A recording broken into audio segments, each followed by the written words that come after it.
Henry Bergson, Memoria y vida, por Gilles Deleuze. 8. 3. La vida o la diferenciación de la duración. A. El movimiento de la vida.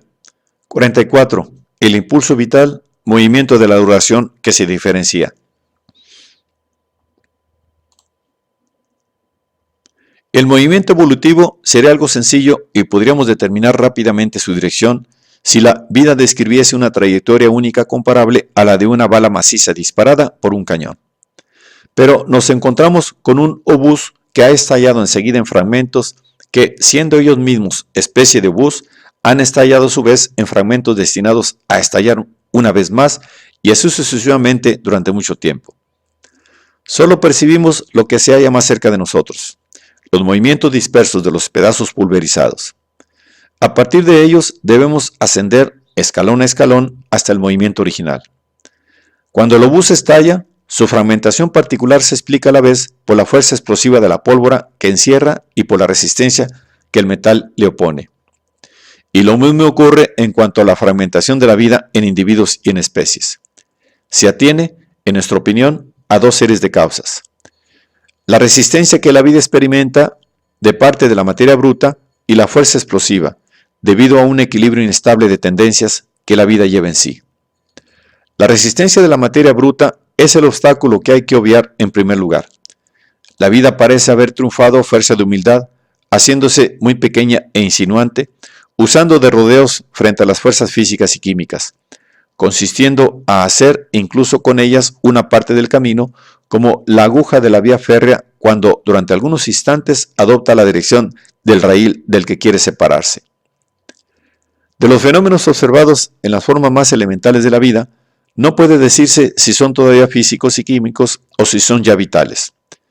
Fue preciso que la vida entrase de esta forma en los hábitos de la materia bruta para llevar paulatinamente hacia otro camino esta materia magnetizada. Las formas animadas que aparecieron en primer lugar fueron por tanto de una simplicidad extrema. Eran, sin duda, pequeñas masas de protoplasma apenas diferenciado, comparables por fuera a las amebas que observamos hoy, pero además con el formidable impulso interior que debía alzarlas hasta las formas superiores de la vida. Nos parece probable que en virtud de este impulso, los primeros organismos hayan tratado de crecer todo lo más posible. Pero la materia organizada tiene un límite de expansión fácilmente alcanzable. Se desdobla antes que crecer más allá de un cierto punto. Fueron precisos, sin duda, siglos de esfuerzos y prodigios de sutileza para que la vida salvase este nuevo obstáculo. Logró que un número creciente de elementos, dispuestos a desdoblarse, permaneciesen unidos. Mediante la división del trabajo, anudó entre ellos un lazo indisoluble.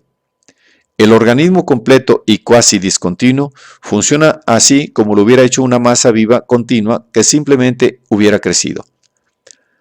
Pero las causas verdaderas y profundas de división eran las que la vida misma llevaba en sí, porque la vida es tendencia, y la esencia de una tendencia estriba en desarrollarse en forma de surtidor, creando, por el solo hecho de su crecimiento, direcciones divergentes entre las que se repartirá su impulso. Es lo que observamos en nosotros mismos en la evolución de esta tendencia especial que denominamos nuestro carácter. Cada uno de nosotros, al lanzar una ojeada retrospectiva sobre su historia, comprobará que su personalidad de niño, aunque indivisible, reunía en sí personas diversas que podían permanecer fundidas juntas porque se hallaban en estado naciente. Esta indecisión llena de promesas es incluso uno de los mayores encantos de la infancia. Pero las personalidades que se interpenetran se hacen incompatibles al crecer, y como cada uno de nosotros solo vive una vida, es preciso hacer una elección. En realidad, escogemos sin cesar, y sin cesar también abandonamos muchas cosas. El camino que recorremos en el tiempo está jalonado de despojos de todo cuanto comenzábamos a hacer, de todo cuanto hubiéramos podido devenir. Pero la naturaleza, que dispone de un número incalculable de vidas, no se ve constreñida a tales sacrificios. Conserva las diversas tendencias que se han bifurcado al crecer. Con ellas crea series divergentes de especies que evolucionarán por separado. La evolución creativa, 99-101. 45. Ejemplo, la planta y el animal. Ahora bien, que la célula animal y la célula vegetal deriven de un tronco común, que los primeros organismos vivos hayan oscilado entre la forma vegetal y la forma animal, participando a un tiempo de una y otra, ya nos parece más dudoso. En efecto, acabamos de ver que las tendencias características de la evolución de los dos reinos, aunque divergentes, coexisten todavía hoy tanto en la planta como en el animal. Solo difiere la proporción.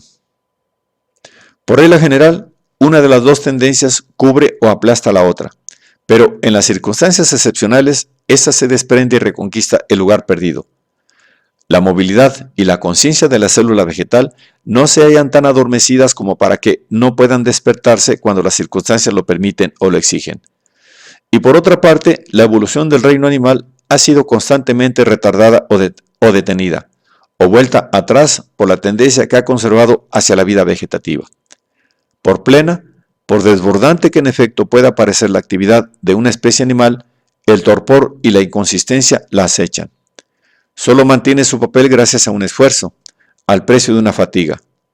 A lo largo del camino por el que el animal ha evolucionado, se han producido desfallecimientos sin número, decaimientos que en su mayoría se refieren a hábitos parasitarios. Son otros tantos retrocesos hacia la vida vegetativa. Así, todo nos hace suponer que el vegetal y el animal descienden de un antepasado común que reunía en estado naciente las tendencias del uno y del otro. Pero las dos tendencias que se implicaban recíprocamente bajo esta forma rudimentaria se han disociado al crecer. De ahí el mundo de las plantas con su fijeza y su insensibilidad, de ahí los animales con su movilidad y su conciencia. Por otra parte, para explicar este desdoblamiento, no hay por qué hacer intervenir una fuerza misteriosa. Basta con observar que el ser vivo se orienta naturalmente hacia lo que le resulta más cómodo, y que vegetales y animales han optado, cada uno por su lado, por dos géneros diferentes de comodidad en el modo de procurarse el carbono y el nitrógeno que necesitaban. Los primeros sacan continua y materialmente estos elementos de un medio que se los proporciona sin cesar. Los segundos, mediante una acción discontinua, concentrada en algunos instantes, consciente, van a buscar estos cuerpos en organismos que ya los han fijado. Son dos formas diferentes de comprender el trabajo, o si se prefiere, de comprender la pereza. También nos parece dudoso que se descubran alguna vez en la planta elementos nerviosos, por rudimentarios que se les suponga. Lo que en ella corresponde a la voluntad directriz del animal es, en nuestra opinión, la dirección en que desvía la energía de la radiación solar cuando se sirve de ella para romper las vinculaciones del carbono con el oxígeno en el ácido carbónico. Lo que en ella corresponde a la sensibilidad del animal es la impresionabilidad tan especial de su clorofila a la luz. Ahora bien, al ser ante todo un sistema nervioso un mecanismo que sirve de intermediario entre las sensaciones y las voliciones, el verdadero sistema nervioso de la planta nos parece que es el mecanismo, o mejor, la química sui generis, que sirve de intercambio entre la impresionabilidad de su clorofila a la luz y la producción del almidón. Lo que equivale a decir que la planta no tiene por qué tener elementos nerviosos y que el mismo impulso que ha llevado al animal a darse nervios y centros nerviosos ha debido abocar en la planta a la función clorofílica. La evolución creativa, 113-115. 46. Ejemplo, la inteligencia y el instinto. Si la fuerza inmanente a la vida fuera una fuerza ilimitada, hubiera quizá desarrollado indefinidamente en los mismos organismos el instinto y la inteligencia. Pero todo parece indicar que esta fuerza es finita y que se agota bastante deprisa al manifestarse. Le resulta difícil ir lejos en varias direcciones a la vez. Es preciso que escoja. Ahora bien, escoge entre dos formas de actuar sobre la materia bruta. Puede proporcionar esta acción inmediatamente, creando para sí un instrumento organizado con el que trabajará, o también puede darla inmediatamente en un organismo que en lugar de poseer por naturaleza el instrumento requerido, lo fabrica él mismo trabajando la materia organizada. De ahí la inteligencia y el instinto, que se diferencian cada vez más al desarrollarse, pero que nunca se separan completamente una del otro. En efecto, por una parte, El instinto más perfecto del insecto va acompañado de algunas luces de inteligencia, aunque no sea más que en la elección del lugar, del momento y de los materiales de la construcción, cuando excepcionalmente las abejas anidan al aire libre, inventan dispositivos nuevos y realmente inteligentes para adaptarse a estas nuevas condiciones. Pero, por otro lado, la inteligencia necesita más del instinto que el instinto de la inteligencia, porque fabricar la materia bruta supone ya en el animal, un grado superior de organización, al que ha podido elevarse gracias solo a las alas del instinto. Así, mientras que la naturaleza ha evolucionado claramente hacia el instinto en los artrópodos, asistimos, en casi todos los vertebrados, a la búsqueda más que a la expansión de la inteligencia. Esto debe al instinto lo que forma el sustrato de su actividad psíquica, pero la inteligencia ya está ahí, dispuesta a suplantarlo. No consigue inventar los instrumentos, al menos trata de hacerlo ejecutando el mayor número de variaciones posibles sobre el instinto, del que querría prescindir. Solo en el hombre toma la inteligencia posesión de sí misma por completo, y este triunfo se afirma por la insuficiencia misma de los medios naturales de que dispone el hombre para defenderse de sus enemigos, del frío y del hambre. Esta insuficiencia adquiere, cuando se trata de descifrar su sentido, el valor de un documento prehistórico. Es la despedida definitiva que el instinto recibe de la inteligencia. No es menos cierto que la naturaleza ha tenido que dudar entre dos modos de actividad psíquica. Uno, seguro de su éxito inmediato, pero limitado en sus efectos. Otro, aleatorio, pero cuyas conquistas, si lograba alcanzar la independencia, podían ampliarse indefinidamente. El mayor número se inclinó, también aquí, del lado de donde estaba el mayor riesgo. Instinto e inteligencia representan, por tanto, dos soluciones divergentes, igualmente elegantes, de un único y mismo problema. La evolución creativa, 142-144. 47. Diferenciación y compensación. La religión. Imaginemos ahora una humanidad primitiva y sociedades rudimentarias. Para asegurar a estos agrupamientos la cohesión requerida, la naturaleza dispondría de un medio muy simple. No tendría más que dotar al hombre de instintos apropiados. Eso fue lo que hizo en el caso del enjambre y del hormiguero.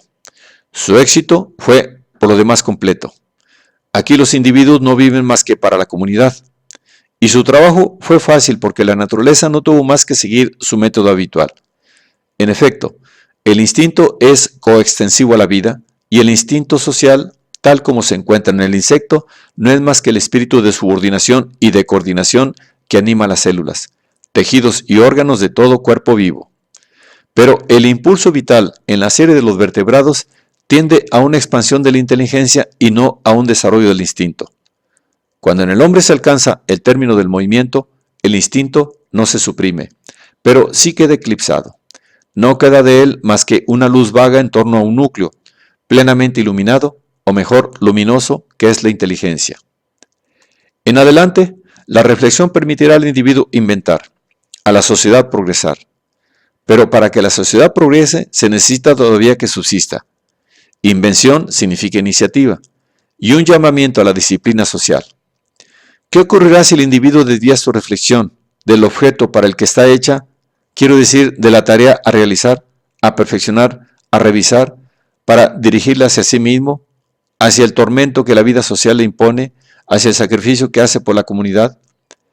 Entregado al instinto, como la hormiga o la abeja, hubo de luchar por alcanzar su fin exterior.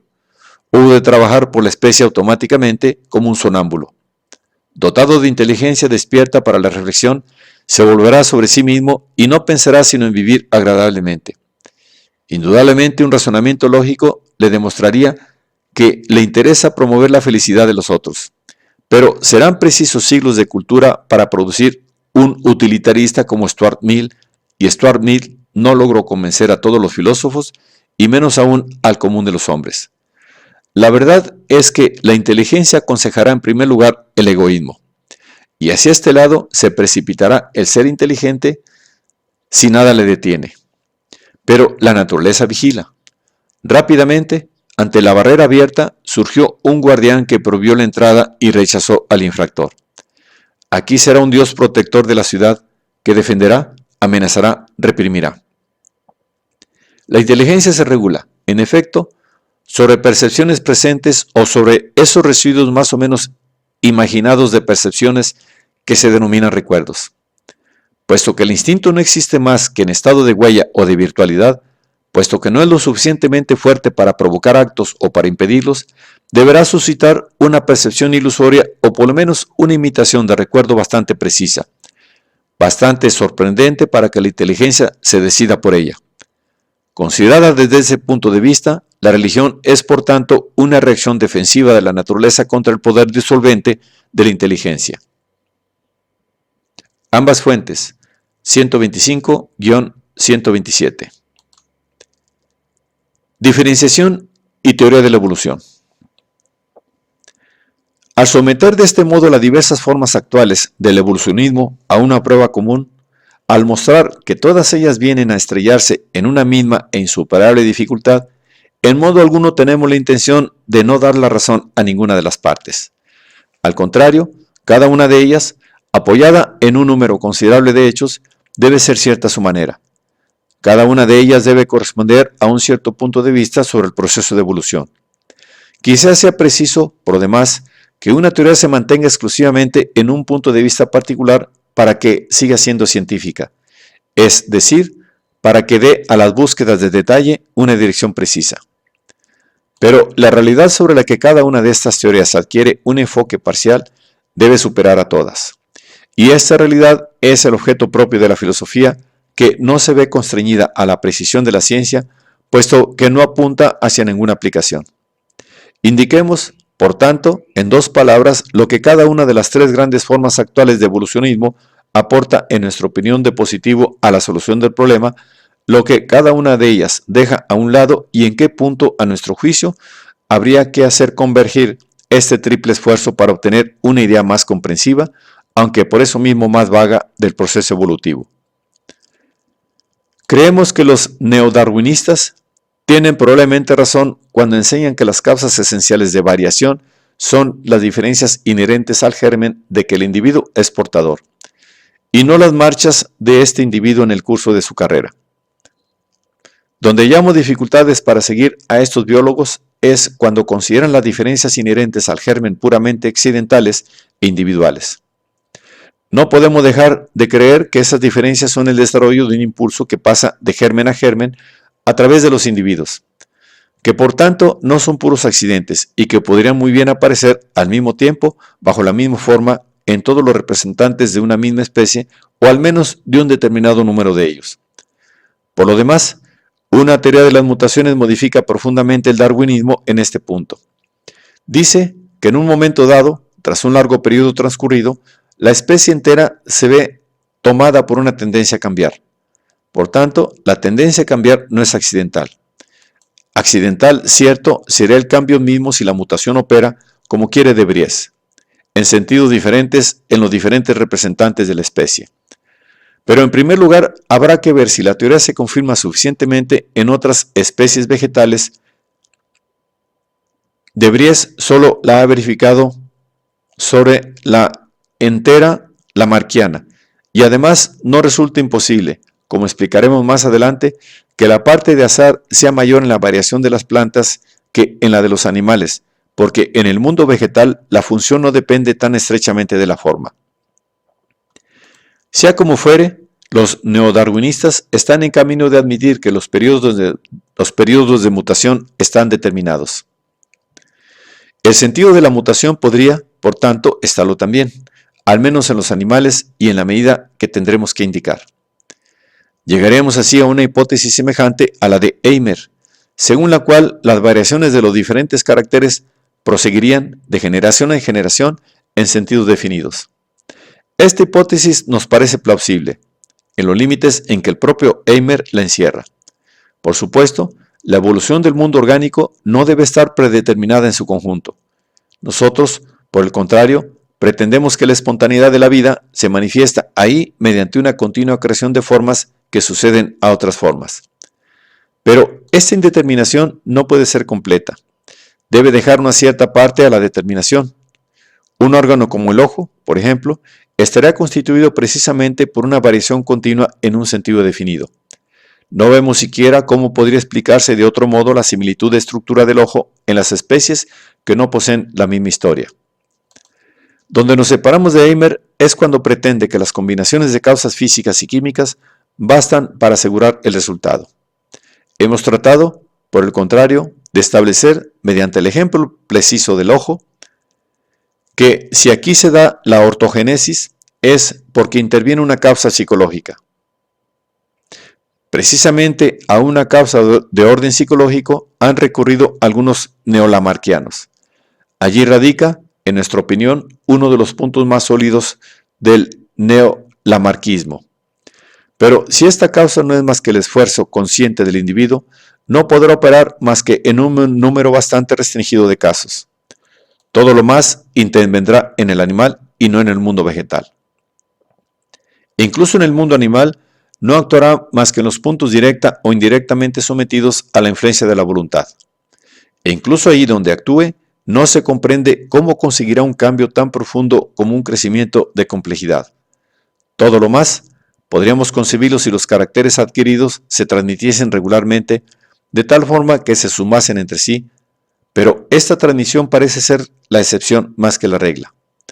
Un cambio hereditario y de sentido definido que va acumulándose y componiéndose consigo mismo de tal forma que construye una máquina más y más complicada, debe, sin duda, referirse a alguna especie de esfuerzo, pero a un esfuerzo profundo de otro modo que el esfuerzo individual, independiente de las circunstancias, común a la mayoría de los representantes de una misma especie, inherente a los gérmenes que portan más que su sola sustancia, asegurando con ello la transmisión a sus descendientes.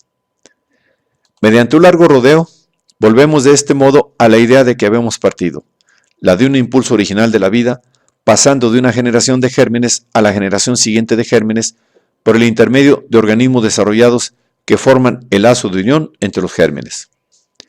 Este impulso, que se conserva por encima de las líneas de evolución entre las que se reparte, es la causa profunda de las variaciones, al menos de aquellas que se transmiten de forma regular, que se suman, que crean especies nuevas. En general, cuando las especies han comenzado a divergir a partir de una cepa común, acentúan su divergencia a medida que progresan en su evolución. Por lo tanto, en puntos definidos podrán y deberán incluso evolucionar de modo idéntico si se acepta la hipótesis de un impulso común. Tal es lo que nos queda por demostrar de una forma más precisa con el ejemplo mismo que hemos escogido, la formación del ojo en los moluscos y en los vertebrados. La idea de un impulso original se volverá así más clara. La evolución creativa, 85-88. 49. Diferenciación y resultados similares. Decíamos que la vida, desde sus orígenes, es la continuación de un único y mismo impulso que se ha repartido entre líneas de evolución divergentes. Algo ha crecido, alguna cosa se ha desarrollado mediante una serie de adiciones que han sido otras tantas creaciones. Este mismo desarrollo ha sido el que ha llevado a disociarse a las tendencias que no podrían crecer más allá de un determinado punto sin convertirse en incompatibles entre sí. En rigor, nada impediría imaginar un individuo único en el cual, a consecuencia de transformaciones repartidas en millares de siglos, se habría efectuado la evolución de la vida. O también, a falta de un individuo único, se podría suponer una pluralidad de individuos sucediéndose en una serie unilineal. En ambos casos, la evolución no habría tenido, si podemos expresarlo así, más que una sola dimensión. Pero la evolución se ha hecho en realidad gracias a millones de individuos en líneas divergentes, cada una de las cuales desembocaba en una encrucijada que ofrecía nuevas vías, y así sucesiva e indefinidamente. Si nuestra hipótesis es fundada, si las causas esenciales que trabajan a lo largo de estos caminos diversos son de naturaleza psicológica, deben conservar algo en común pese a la divergencia de sus efectos, como los camaradas separados desde hace mucho tiempo conservan los mismos recuerdos de infancia. Han tenido que producirse bifurcaciones, han tenido que abrirse vías laterales donde los elementos disociados se habrán desarrollado de manera independiente y no menos se continúa el movimiento de las partes por el impulso primitivo del todo. Alguna cosa del todo debe por tanto subsistir en las partes, y este elemento común podrá hacerse sensible a los ojos de alguna manera, quizá por la presencia de órganos idénticos en organismos muy diferentes. Supongamos, por un instante, que el mecanismo sea la verdad. La evolución se habrá hecho por medio de una serie de accidentes que se suman unos a otros, conservándose cada accidente nuevo por selección si es que resulta ventajoso a esa suma de accidentes ventajosos anteriores que representa la forma actual de ser vivo. ¿Qué casualidad no habrá tenido que darse para que dos series totalmente distintas de accidentes que se suman, dos evoluciones totalmente diferentes, lleguen a resultados semejantes? Cuanto más diverjan dos líneas de evolución, menos probabilidades habrá para que las influencias accidentales exteriores o las variaciones accidentales internas hayan determinado en ellas la construcción de aparatos idénticos, sobre todo si no había huella de estos aparatos en el momento en que se ha producido la bifurcación. Esta similitud sería, por el contrario, natural en una hipótesis como la nuestra. Habría que volver a encontrar, hasta en los últimos arroyuelos, algo del impulso recibido en la fuente. El puro mecanismo sería, por tanto, refutable y la finalidad en el sentido especial en que nosotros lo entendemos, demostrable por un cierto lado, si se pudiese establecer que la vida fabrica ciertos aparatos idénticos por medios de semejantes sobre las líneas de evolución divergentes. La fuerza de la prueba sería por lo demás proporcional al grado de alejamiento de las líneas de evolución escogidas y al grado de complejidad de las estructuras similares que se encontrase en ellas. La evolución creativa. 53-55. 50. Ejemplo, la visión. Cuanto más considerable es el esfuerzo de la mano, tanto más se introduce en el interior de la limalla. Pero cualquiera que sea el punto en que se detenga, instantáneamente y automáticamente los granos se equilibran, se coordinan entre sí. Y lo mismo ocurre con la visión y con su órgano. Según el acto indiviso que constituye la visión avance más o menos lejos, la materialidad del órgano se hace de un número más o menos considerable de elementos coordinados entre sí, pero el orden es necesariamente completo y perfecto. No podría ser parcial, porque una vez más, el proceso real que lo origina no tiene partes. Esto es lo que ni el mecanismo ni el finalismo tienen en cuenta, y esto es lo que nosotros no tomamos en consideración cuando nos asombramos de la maravillosa estructura de un instrumento como el ojo. En el fondo de nuestro asombro siempre hay esa idea que solo una parte de este orden habría podido realizar. En el fondo de nuestro asombro siempre hay esa idea de que solo una parte de este orden habría podido realizarse, que su realización completa es una especie de gracia. Solo los finalistas dispensan esta gracia de una sola vez con la causa final. Los mecanicistas pretenden obtenerla poco a poco mediante el efecto de la selección natural.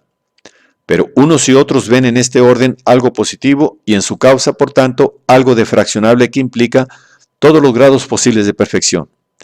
En realidad, la causa es más o menos intensa, pero no puede producir su efecto más que en bloque y de una manera acabada. Según vaya más o menos lejos en el sentido de la visión, producirá las simples manchas pigmentarias de un organismo inferior o el ojo rudimentario de una cérpula o el ojo ya diferenciado del alcíope o el ojo maravillosamente perfeccionado de un pájaro, pero todos estos órganos de complicación muy desigual presentarán necesariamente una coordinación igual. Por esto, dos especies de animales podrán estar muy alejadas una de otra, pero por lejos que haya ido una y otra la marcha de la visión, en las dos partes estará presente el mismo órgano visual, porque la forma del órgano no hace sino expresar la medida en que ha conseguido el ejercicio de la función. Pero hablando de una marcha de la visión, ¿no volvemos al viejo concepto de finalidad? Indudablemente sería así si esta marcha exigiese la representación, consciente o inconsciente, de una meta a alcanzar. Pero lo cierto es que se realiza en virtud del impulso original de la vida que se halla implicada en ese movimiento mismo y que por ello precisamente se la vuelve a encontrar en las líneas de evolución independientes. Si ahora se nos preguntase por qué y cómo se halla implicada, responderíamos que la vida es, ante todo, una tendencia a actuar sobre la materia bruta. El sentido de esta acción no está sin duda predeterminado. De ahí la imprevisible variedad de las formas que la vida, al evolucionar, siembra en su camino. Pero esta acción presenta siempre, en un grado más o menos elevado, el carácter de la contingencia. Implica por lo menos un rudimento de elección. Ahora bien, una elección supone la representación anticipada de varias acciones posibles. Es preciso, por tanto, que se dibujen posibilidades de acción para el ser vivo antes de la acción misma. La percepción visual no es otra cosa. Los contornos visibles de los cuerpos son el diseño de nuestra acción eventual sobre ellos. La visión, por tanto, se volverá a encontrar en diferentes grados en los animales más diversos y se manifestará con la misma complejidad de estructura por doquiera que alcance el mismo grado de intensidad. La evolución creativa, 96-98. 51. La diferenciación en historia. No creemos en la fatalidad de la historia. No hay obstáculo que voluntades suficientemente tensas no puedan franquear si se ponen a ello a tiempo. No hay, por tanto, ley histórica ineluctable, pero hay leyes biológicas, y las sociedades humanas, requeridas por un lado por la naturaleza, dependen de la biología en este punto particular. Si la evolución del mundo organizado se realiza según ciertas leyes, es decir, en virtud de determinadas fuerzas, es imposible que la evolución psicológica del hombre, individual y social, renuncie completamente a esos hábitos de la vida. Ahora bien, antes mostrábamos que la esencia de una tendencia vital consiste en desarrollarse en forma de surtidor, creando, por el solo hecho de su crecimiento, direcciones divergentes entre las que se repartirá su impulso. Solo que, en la evolución general de la vida, las tendencias creadas de esta forma por vía de dicotomía se desarrollan la mayoría de las veces en especies distintas. Cada una por su lado, van a buscar fortuna por el mundo. La materialidad que se han otorgado les impide venir a resolver para hacerla más fuerte, más compleja, más evolucionada, la tendencia original. No ocurre lo mismo en la evolución de la vida psicológica y social. Es en el mismo individuo o en la misma sociedad donde evolucionan las tendencias que se han constituido por disociación, y por regla general solo pueden desarrollarse sucesivamente. Si son dos, como ocurre con la mayor frecuencia, será una de ellas sobre todo la que se unirá primero, y con ella se irá más o menos lejos, generalmente lo más lejos posible. Luego, con lo que se haya ganado en el curso de esta evolución, se volverá a buscar a aquella que se ha dejado atrás. Se la desarrollará a su vez, descuidando en esta ocasión a la primera, y este nuevo esfuerzo se prolongará hasta que, reforzado por nuevas adquisiciones, se pueda volver a tomar esta e impulsarla más lejos aún.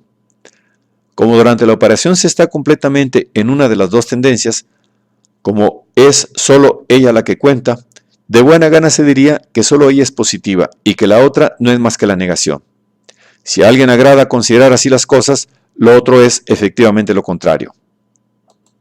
Se comprobará, y será más o menos cierto, según los casos, que el progreso se realiza mediante una oscilación entre los dos contrarios, no siendo por lo demás idéntica la situación y habiéndose conseguido una ganancia cuando el balancín regresa a su punto de partida.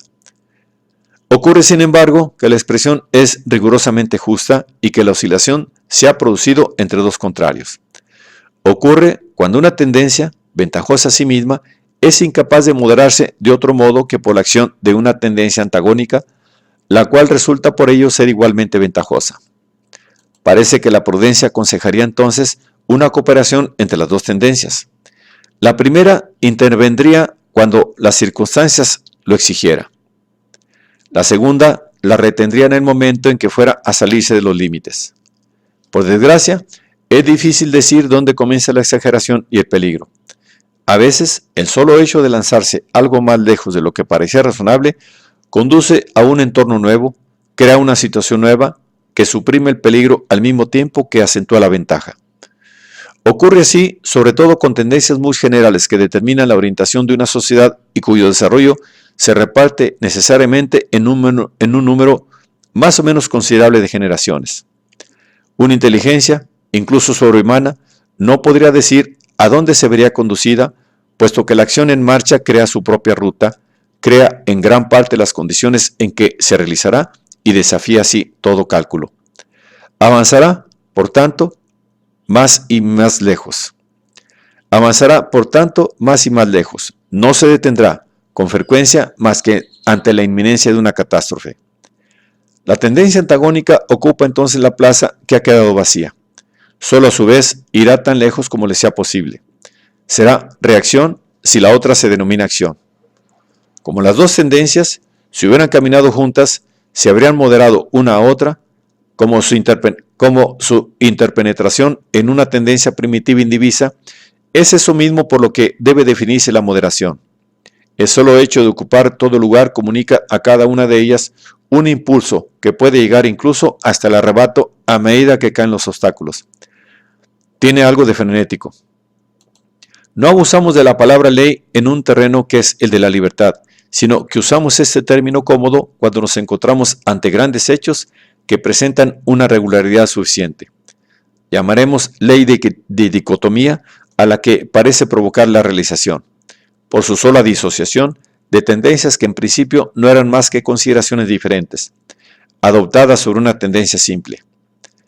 Y propondremos entonces llamar ley de doble frenesí a la exigencia inmanente a cada una de las dos tendencias una vez realizada por su separación, de ser continuada hasta el fin, como si hubiera un fin.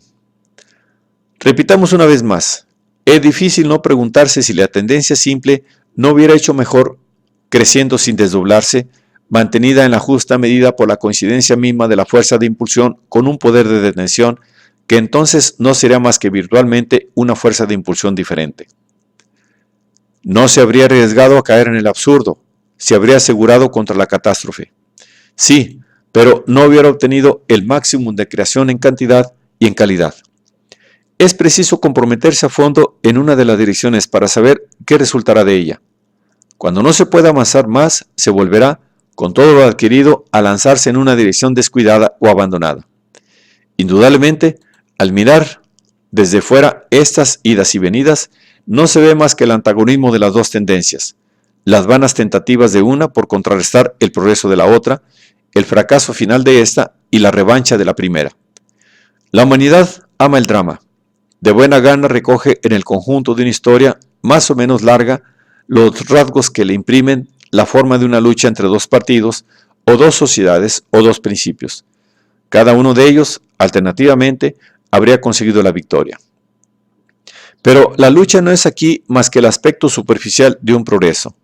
Lo cierto es que una tendencia sobre la que son posibles dos consideraciones distintas no puede proporcionar su máximo en calidad y en cantidad más que si materializa estas dos posibilidades en realidades móviles, cada una de las cuales se lanza hacia adelante y acapara el lugar mientras que la otra la espía sin cesar para saber si ha llegado su momento. De este modo se desarrollará el contenido de la tendencia original, si es que puede hablarse de contenido antes que de otra cosa. Pero ni siquiera la tendencia misma, vuelta consciente, puede decir qué saldrá de ella. Ella ofrece el esfuerzo y el resultado es una sorpresa. Tal es la operación de la naturaleza. Las luchas cuyo espectáculo nos ofrece no se resuelven tanto en hostilidades como en curiosidades. Y es precisamente cuando imita la naturaleza, cuando se deja ir con el impulso primitivamente recibido, cuando la marcha de la humanidad asume cierta regularidad y se somete, muy imperfectamente por lo demás, a leyes como las que anunciamos. Pero ha llegado el momento de cerrar este paréntesis demasiado largo. Mostraremos solo cómo se aplicarían nuestras dos leyes en el caso que nos lo ha hecho abrir. Se trataba de la preocupación por el confort y el lujo que parece haberse convertido en la preocupación principal de la humanidad. Al ver cómo se ha desarrollado el espíritu de invención, cómo muchos inventos son aplicaciones de nuestra ciencia, cómo la ciencia está destinada a crecer sin fin, uno se vería tentado a creer que habrá un progreso indefinido en la misma dirección.